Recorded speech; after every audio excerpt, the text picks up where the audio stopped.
unable to go to Facebook.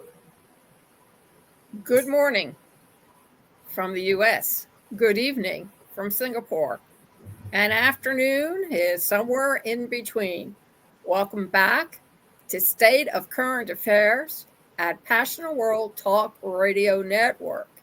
Educate, enlighten, and entertain.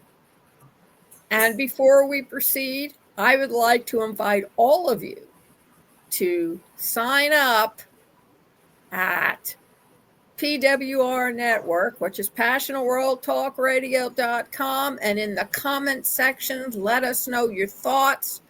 This is your call to action, in case you haven't figured that out. And because you really love this program, because it keeps you in the know of what's happening outside of the politicians and the propaganda from the media outlets. Show us how much you support us. Donate. Beginning donations start at $4.99 and go over to Google and figure out how much that is in Singapore money. Don't ask me. You know how to use Google, or ask Copilot on AI. Go ask Ruby. It will tell you too. AIwithlillian.com. Go over and find out. Now, on with the program. This morning, we are going to be talking about water. Some people have it, a lot of people don't, but the ones who do have it are frustrated because the water is no longer pure. Interesting concept. So that's the first item. And then the second item, we're going to discuss about detoxing your body. Is it a good idea, or is it another one of those wild rumors sweeping the internet? And to start us off is Viki Chang. Thank you so much, Lillian, for giving the stage to me. It is 10:08 p.m. Singapore. It is the 18th of November.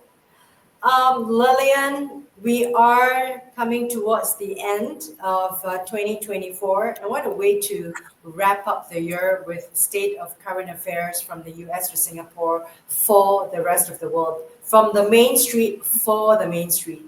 Lillian, this is such an important show. And if you are tuning in for the first time, either in YouTube on Passionate World Talk Radio, or one of the platforms on LinkedIn, Instagram, or Facebook, you are most welcome to listening and play back and share the show. And if you heard what Lillian said about 3 minutes ago, we are opening the floor to having you buy us a cup of coffee with a donut.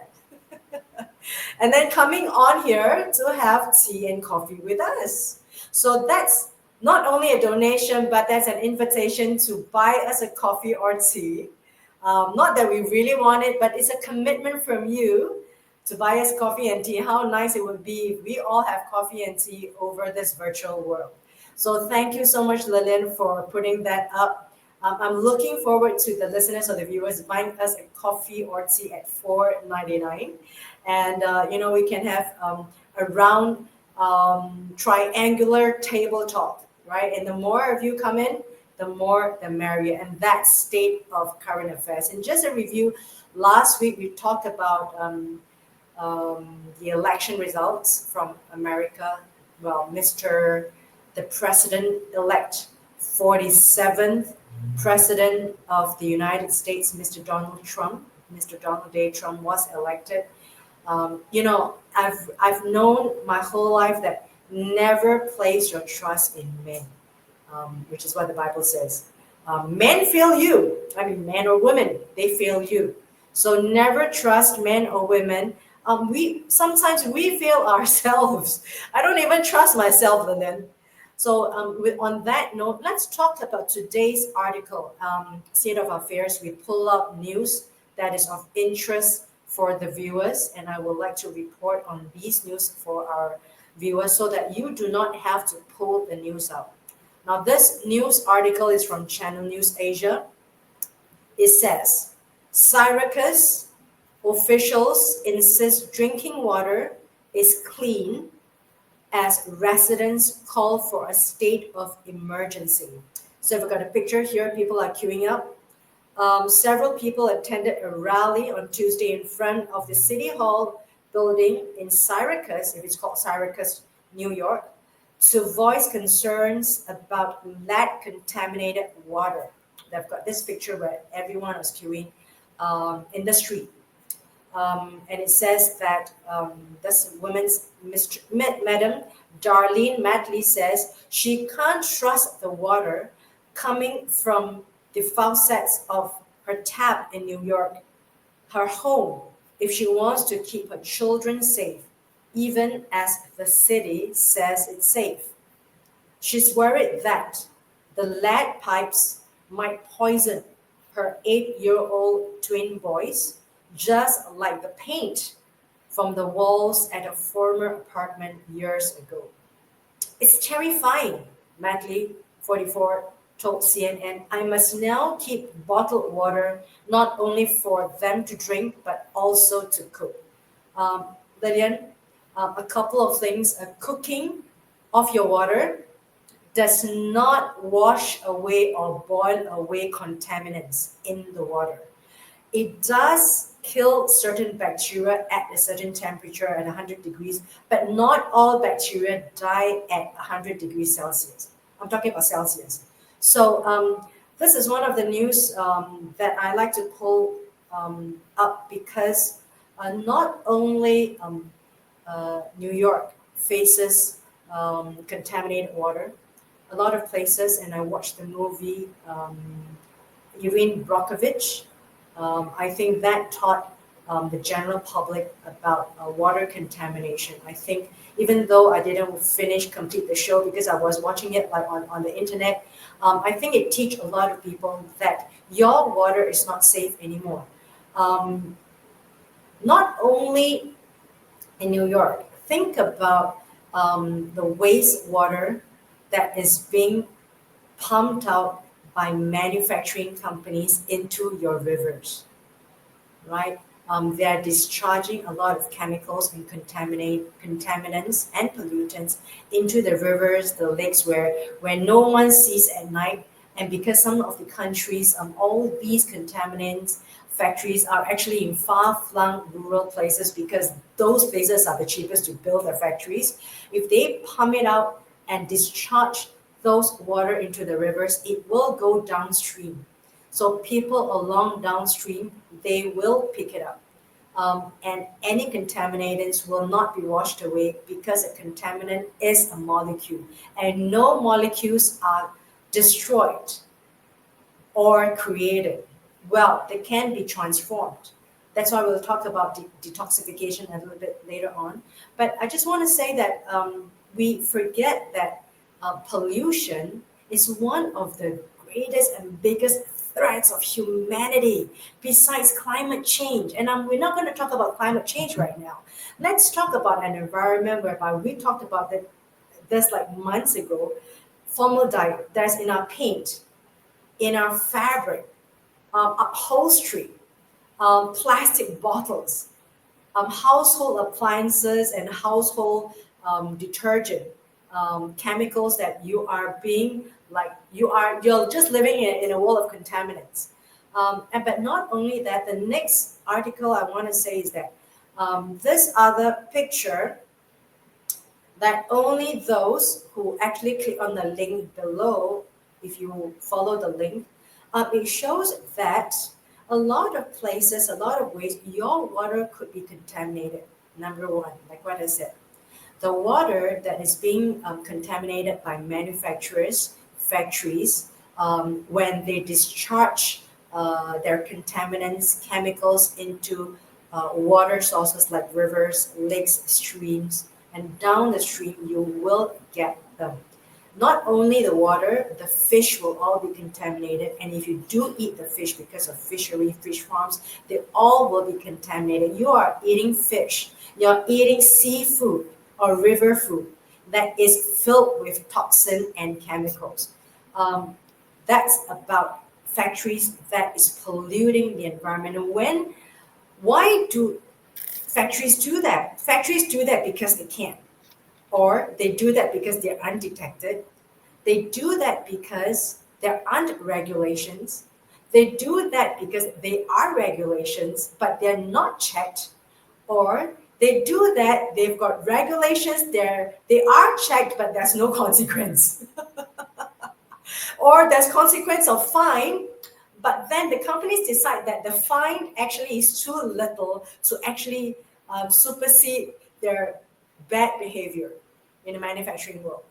So I'm just going to say that at the end of it, we as consumers need to come together.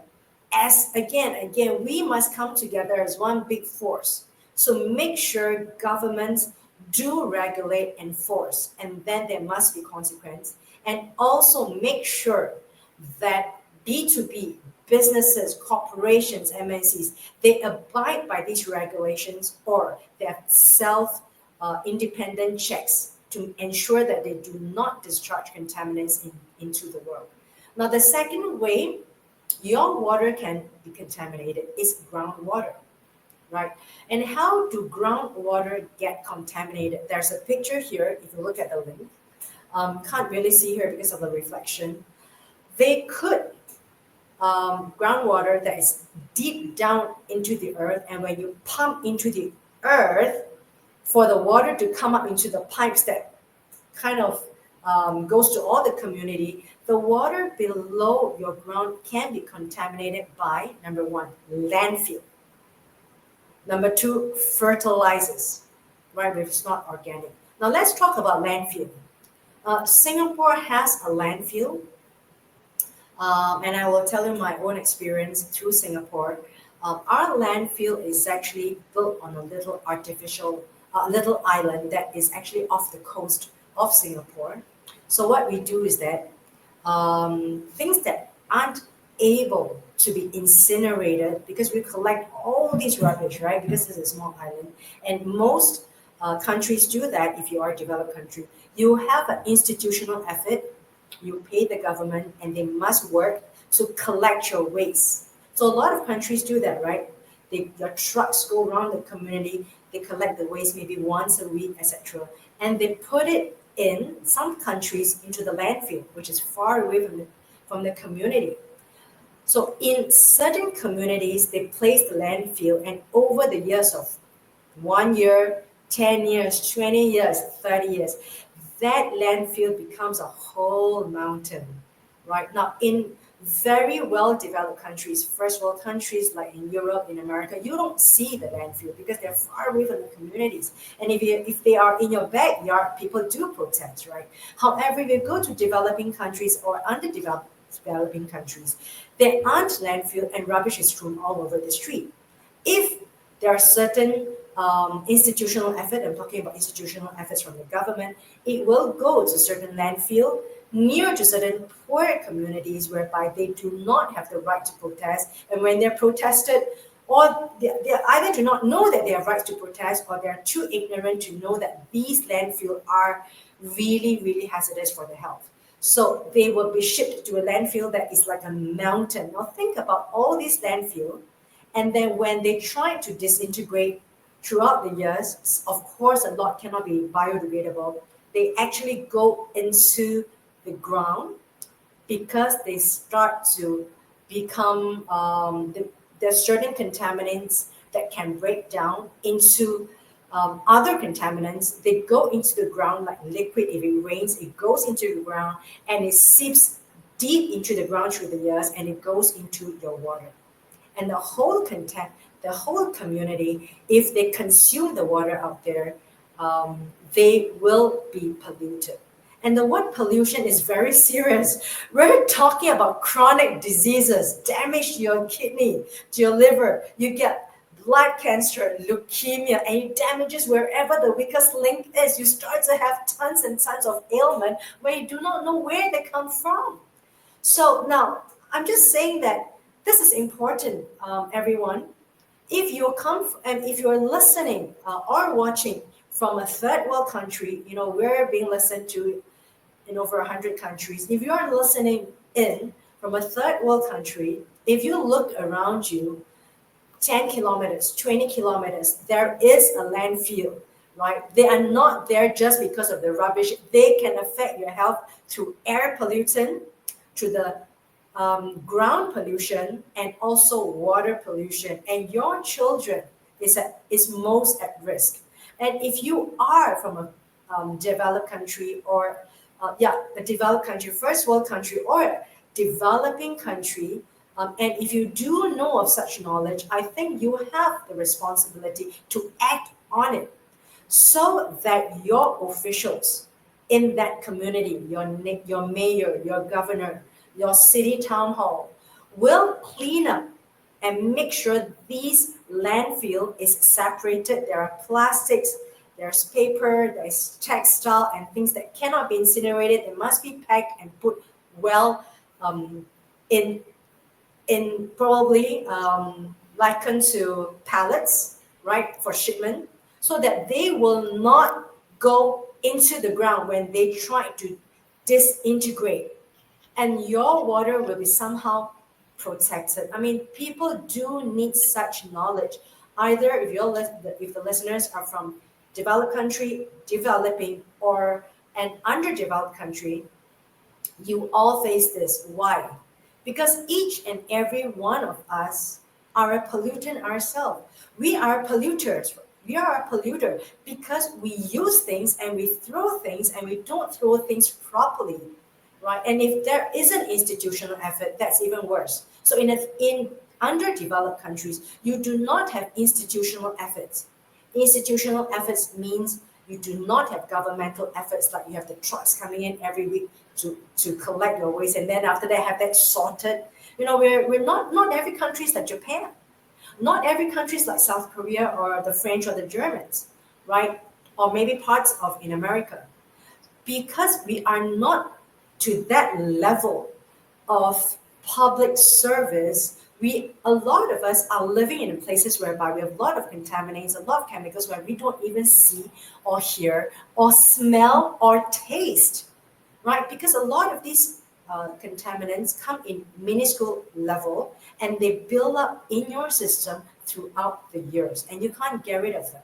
So there is a picture here about landfill, right? In Singapore, we've got a little island, and this little island, what we do is we actually put all our rubbish, our trash that cannot be incinerated, pack them up, like pallets, ship them into this little island, and then grow trees on it, and then break it down in such a way that they can become built like a garden.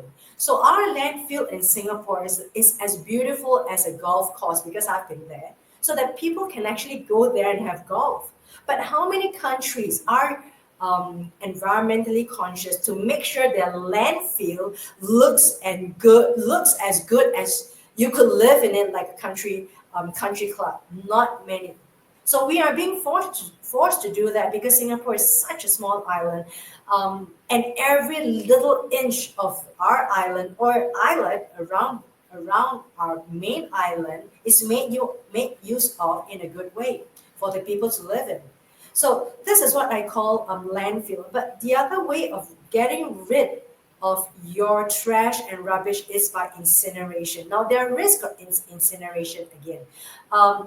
You've got the trucks that comes to your community every week collecting everything. Now think about the things that you throw in your trash: batteries, handphones, electrical parts, plastics, bottles, glass, plastic bags, whatever you have, clothes, food, packaging that you don't want, all right? And pots and pans. So you've got different kinds of material in there, metal, chemicals, and you've got all different kinds of chemicals inside your trash. Now think about it being shipped to the landfill. They've got different kinds of chemicals, and they will they will disintegrate, and they will actually do evaporate, and they do go into the ground. But in Singapore, because we do not have landfill in our main island, which is so small, we actually incinerate we've got like 3 of our largest incinerators in the world right here in Singapore, because every trash is collected every day, right? In all the households in Singapore, the trash goes to every single household in Singapore because we live in high-rise buildings. It goes to a big, huge incinerator. To some people, this may be news to you if you're not living in a country like Singapore. Now, Singapore has the largest incinerator in the world because every hour it actually throws in 1 ton of rubbish and it incinerates 1 ton of rubbish every hour. It means that it's burning. Now, however, when you burn your trash, right, before that you need to sort them out. Certain things cannot be burnt. If you burn them, it's going to cause more toxin and poison into the air, like batteries, electrical parts, right? They cannot be burned. They need to be sorted out. Plastics cannot be burned. However, when plastics are burned, they create a chemical called dioxins, and they will go into the air as a kind of emission, like a kind of dust in a particular matter. So what happens? Again, we know chemistry. No chemical molecule is actually created or destroyed on Earth, right? This is a theory, just like sun rises from the east, except for Finland, right? It still rises from the east. We breathe in oxygen. We need oxygen. I mean, it's a theory, it's practical, and you can't run away from that fact, right? No chemicals, no molecules can be destroyed unless you're talking about a nuclear, either to fusion or to fission reaction to create nuclear energy. That's how difficult it is to break a particle of molecule. So if you incinerate plastics, it still becomes a kind of chemical, and it goes up into the air from solid to become a gaseous state. So nothing is created or destroyed. They just change their state. Just like water becomes solid and solidified at 0 degrees Celsius as ice, and then when it evaporates, it becomes gas as water vapor in the air. So nothing is created or destroyed. So if you do burn your trash, something has to still remain, and that is something that goes up into the air. So the solid that you throw out into the trash bin, when it's burned, it goes out to the air as emission. Of course, one of the things that it causes climate change. We're not going to talk about that, but because you burn incinerators, you burn your trash in incinerators, CO2 is being created, and then it goes up, and then we're not going to talk about that cycle. But the bottom line I'm trying to say is, your trash will not disappear. You need institutional effort. And if there's no institutional effort, the community has to come together to say, hey, how are we going to reduce the trash together as a community or as an individual, incinerate or compost your food, or pack your electrical batteries, etc., to some place that it could be recycled, reused for the corporations to take back. So again, in certain cases, landfill, water goes in. Now let's talk about another cause of water contamination. Farming. When your farm is not organically harvested, right? You are putting on water with a lot of chemicals, pesticides, hormones in terms of liquid, right? For your plants to grow without the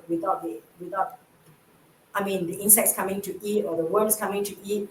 You are spraying them with tons and tons and tons and tons of pesticides and chemicals that kill animals and even birds, and even they don't want to eat them.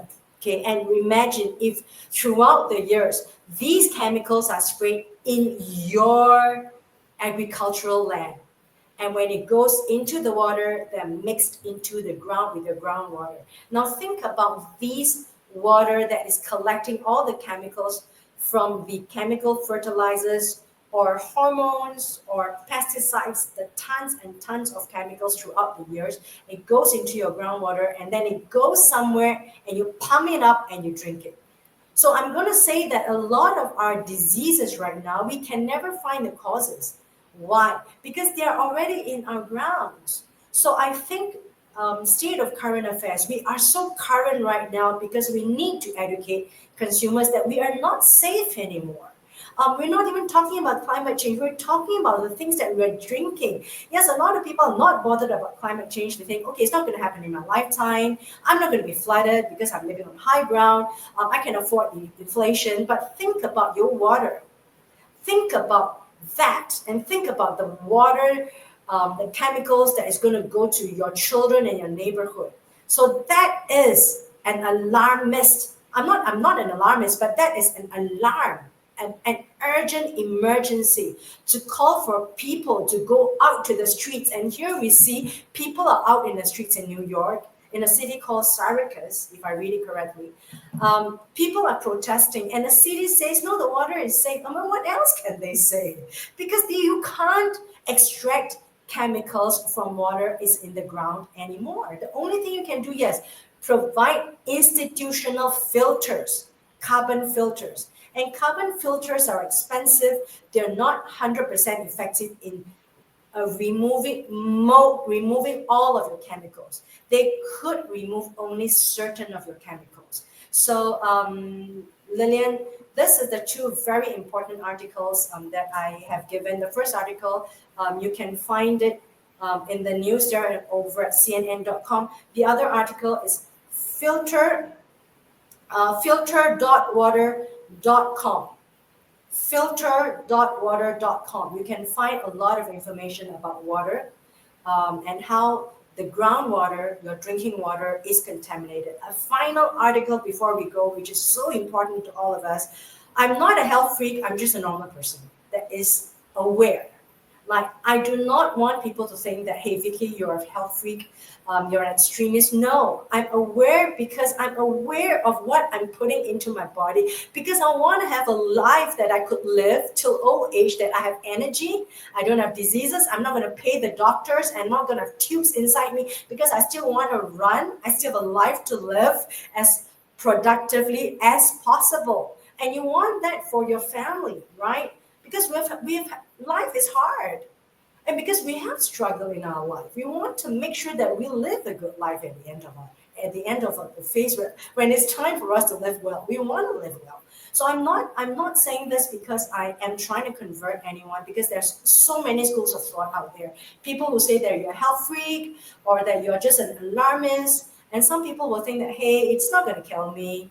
But I'm just going to say that you have the power to make a change in your community if you're more aware. Because not only you're trying to save lives for yourself, you're saving lives to your community, you're making a huge difference. When people say that, hey, I can't make a huge difference, I want to change the world, but I say, change yourself and your mentality and your knowledge. You can change the world one person at a time. So the other article is health.com, Health, health.com. Anything that you can actually just Google. This one stands up. Best foods to support a healthy detox. Now, I particularly chose very easy articles, easy to understand for some people to take back at the end of the show, to remember, to take back. Now, some of the things that we can take back are the things that it can help detox. Now, detoxification is most important. Again, detoxification number one. We're talking about detoxification as in trying to get rid of the toxin.